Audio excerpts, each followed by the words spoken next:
another big announcement. Yeah. Jaron Ennis, Yeah. Roiman Villa, Yeah. IBF Interim, Yeah. which is really, this is for the IBF title, Right, so to speak. right. Crawford and Spence, they moving up to 54 after the first fight. Right. So, what you think of that fight?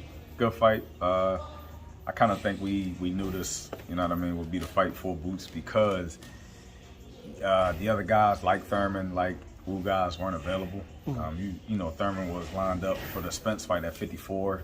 Then when that fell through, you don't even hear anything about him. And Ugas, I don't know if you want to take Boots coming back from an over-the-bone injury. So Villa's next best available. And when we talking about the IBF, he won the IBF Eliminator versus Rashidi Ellis. So why not? Now, you had some people that aren't really familiar with Villa, and they tried to use the notion, oh, another cherry pick, when in actuality, Villa beat the guy that you wanted to see Boots face next. It was one of the names that you said you wanted to see to prove that Boots was ready for world level. Correct.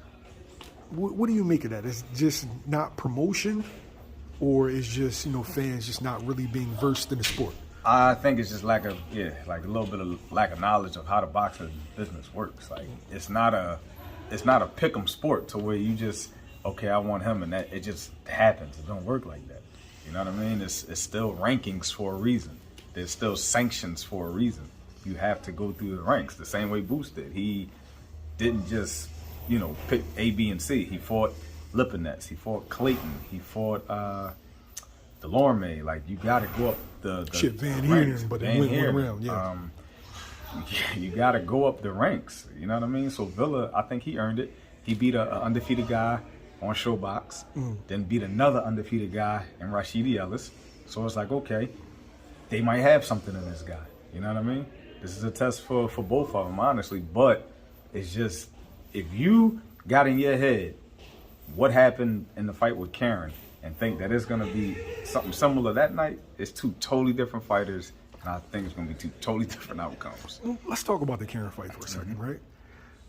What does it say that a fighter that wins all 12 rounds and still gets, like, I'm talking about outrageous criticism from winning all 12 rounds? Does that show the expectations for that guy? Yeah. Especially when we're talking about the knockout percentage. I believe he had one of the top knockout percentages going into that fight. So, yeah, and you never saw it before. You never saw it before. So it's like, especially because we don't know, none of us knew Karen. You feel me? None of us knew Karen, so that was one of those ones where it's like, all right, it looked like a cherry pick to the fans. But what you was expecting, and it was the total opposite. I'm pretty sure even for Boots, it was the total opposite. Like, I don't think he even expected the guy to come in and fight like that. So, you know what I mean? My beef with the cherry pick narrative is the IBF ordered that fight. Exactly. In order for him, like, he petitioned to fight Earl Spence. Right. They ordered him to fight Karen. Right.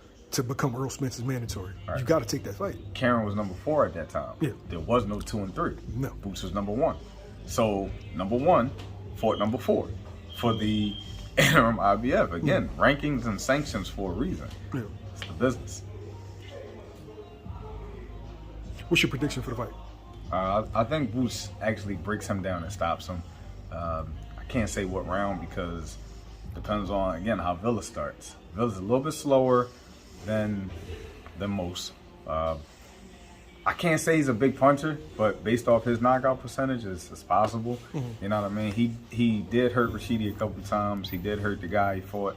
I don't want to mess up his name, but the undefeated prospect he fought. Boca That. Yeah, but it wasn't like devastating shots to where they didn't get up. You know what I mean? So I think Boots is too skilled for this guy, a little bit too strong, and probably will break him down and stop him.